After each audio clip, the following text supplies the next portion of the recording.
మీ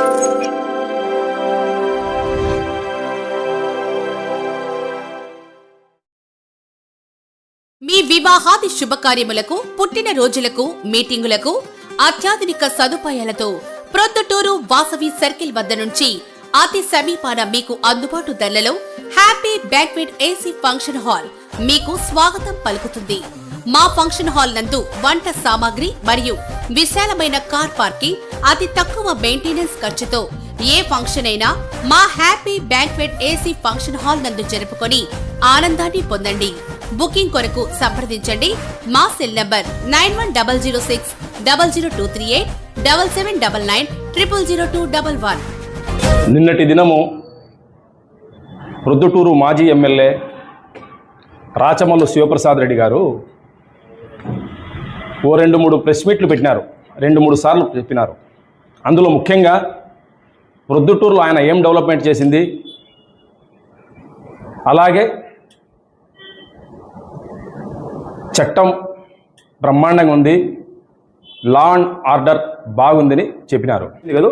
ఇంకా law and order గురించి చెప్పాలంటే ప్రొద్దుటూరు పరిస్థితులు 1980లో ఎట్ట ఉన్నాయి. వరదరాజు రెడ్డి గురించి చెప్పేటప్పుడు ఒకసారి ఆలోచించు.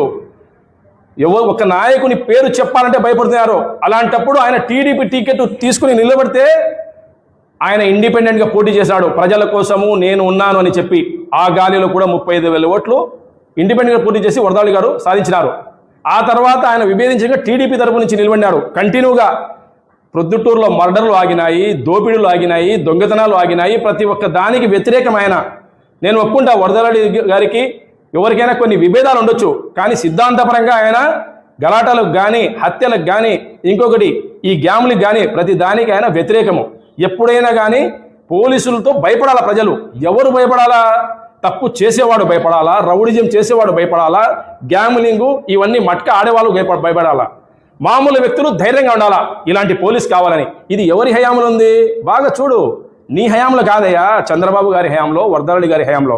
నువ్వు మాట్లాడుతున్నావు, నువ్వు డెవలప్ చేసింది ఇంకో చెప్పు. చెప్పలేను. హౌసింగ్ కూడా చెప్పు, జగనన్న కాలనీ గురించి చెప్పు. ఎందుకు చెప్పడంలే? అది ఉమ్ముతున్నారు ప్రజలు నీకు. నువ్వు చెప్పింది ఏంది? ఆ రోజు 2 సెంట్ల స్థలంలో ఇల్లు పూర్తి చేసి ఒక చేత్తో పట్ట, ఒక చేత్తో బీగం ఇయ్యకుంటే తూ నా కొడుకు అనండి. నాకు చెప్పిన క్లిప్పులు ఇప్పటికి ఉన్నాయి, కానీ నీలాంటి మాటలు మనం మాట్లాడము. నువ్వు ప్రతి ఒక్కరికి ఏదైనా నీ నోరు వచ్చినట్టు మాట్లాడతావు. పెద్దోళ్ళు మాట్లాడితే 85 ఏళ్ళు అంటావు, చిన్నోళ్ళు మాట్లాడితే పిల్ల బిత్తిరిగాలంటావు. అవమానపరచకు. నువ్వు మాట్లాడే భాషల్లో మనం మాట్లాడితే తలకాయ ఎక్కడ పెట్టుకోవాలో నీ శరీరంలో ఉండే స్థలాలు సరిపోవు. మనం చెప్పము. ఎందుకంటే మనము గౌరవప్రదంగా ఒక క్రమశిక్షణ గల పార్టీలో ఉన్నాము, ఒక క్రమశిక్షణ గల నాయకుని కింద పనిచేస్తున్నాం ప్రొద్దుటూరులో. అందుకే నీకు చెప్పేది, నువ్వు ఒకసారి ఆలోచించు. నువ్వు ఎంతసేపు ఉన్నా కానీ ఏదో పైకి చెప్తున్నావు. ఇప్పుడు నువ్వు ఆ ఇండస్ట్రియల్ వాడ గురించి చెప్పినావు. అయ్యా తెచ్చినారు, దాంట్లో లోపాలు చెప్పు. ఒకసారి ఏం చెప్తావు? వాళ్ళకి న్యాయం చేసి ఒప్పుకుంటాను అంటావు. ఒకసారి ఏం చెప్తావు? ఇంకోటి చెప్తావు.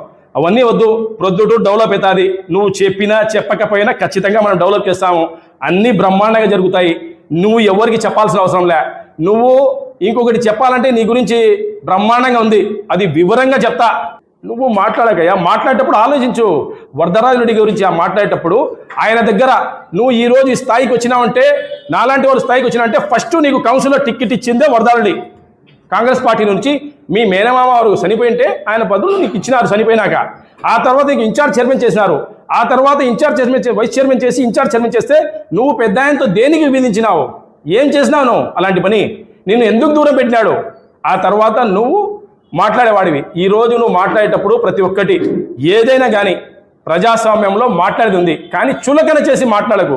నువ్వు ఏ విధమైన భాష మాట్లాడితే దానికి బ్రహ్మాండమైన ఇంకా డబుల్ మాట్లాడే శక్తి, యుక్తి దేవుడు మాకు ఇచ్చినాడు. అయినా మనం జాగ్రత్తగా మాట్లాడతాం. ఎందుకంటే ప్రజలు చూస్తున్నారు. నువ్వు చేసే పనులు, నువ్వు గుడిని వదిలిపెట్టలే, నువ్వు మసీద్ని వదిలిపెట్టలే, నువ్వు చర్చిని వదిలిపెట్టలే, నువ్వు ఏ దానికి శ్మశానాలు కూడా వదిలిపెట్టలే. ప్రతి ఒక్క స్థలాన్ని నువ్వు ఇష్టం వచ్చినట్టు దొంగ డాక్యుమెంట్లతో దొంగ రిజిస్ట్రేషన్లు చేసి నడిపించిన వ్యక్తివి నువ్వు. నువ్వు వరదరాజు రెడ్డి గురించి కానీ, ప్రొద్దుటూరు ప్రజల గురించి కానీ, వ్యాపారస్తుల గురించి కానీ మాట్లాడేటప్పుడు ఆలోచించు. నీ హయాంలో బంగారం గల కాడ ₹1,00,000 కాదు 50,000 తీసుకుని తిరగాలంటే భయపడినారు జనము. అంగంలో కూర్చుని వ్యాపారం చేసే చోట కూడా లాక్కొని వచ్చినావు నువ్వు స్టేషన్లకు. ఎవరి హయాంలో జరిగినాయి? నీ హయాంలో. నిన్ను ఎందుకు ఓడించినారు? అందుకే నిన్ను తట్టుకోలేక, నిన్ను భరించలేక, నిన్ను సహించలేక, వద్దు నాయనా ఈయన కంటే ఆయనే మేలు, 85 సంవత్సరాల వయసున్నా కానీ వరదరాజు గారే మేలు అని వరదరాజు గారిని బలవంతంగా ప్రజలు తీసుకొచ్చి నిలబెట్టి టిక్కెట్ ఇప్పించి గెలిపించి చూపించినారు. ఆయన ఆ విధంగానే కృతజ్ఞతగానే ఆయన కూడా ఈరోజు ప్రతి పల్లెకు ప్రతి చోట ఒక్కసారి ఆలోచించుంటూ ప్రతి ఒక్కటి డెవలప్ చేసి ప్రతి ఒక్కరికి న్యాయంగా నిజాయితీగా మంచి పరిపాలన చేసి ప్రొద్దుటూరుని డెవలప్ చేస్తారు. ఖచ్చితంగా చంద్రబాబు నాయుడు గారి ఆధ్వర్యంలో వరదరాజు గారి నాయకత్వంలో ప్రొద్దుటూరులో బ్రహ్మాండంగా జరుగుతోంది, ఇంకా బ్రహ్మాండంగా జరుగుతుంది.